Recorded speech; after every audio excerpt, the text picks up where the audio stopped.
Hi everyone. AP SLPRB Mains Constable previous paper maths questions and answers. 11th question. A red circular cone is exactly surmounted on the top of a cylindrical pillar with its vertex pointed upwards to construct a pylon.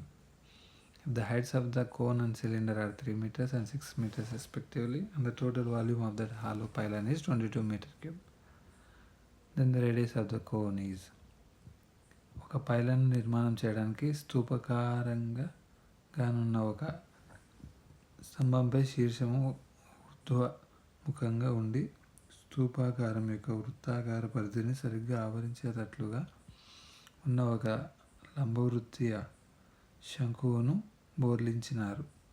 శంకువు స్తూపాల ఎత్తు వరుసగా 3 మీటర్లు, 6 మీటర్లు మరియు డొల్లగానున్న ఆ pylon యొక్క మొత్తం ఘన పరిమాణం 22 అయితే ఆ శంకు యొక్క వ్యాసార్థం. ఆప్షన్లు 2, 2/7, 18/7, 1 అని ఇచ్చిన.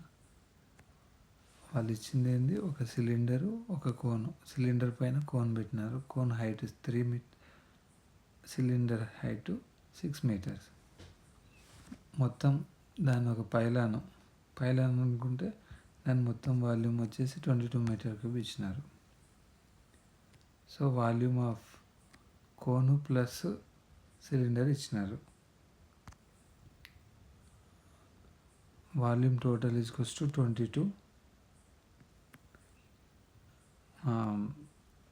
Cone volume 1/3 πr² H1, cylinder volume πr² H2. H1 height of the cone, H2 height of the cylinder.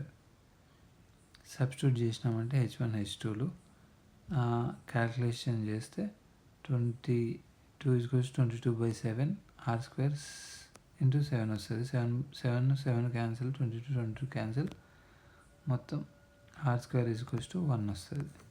therefore r = 1, which is the fourth option.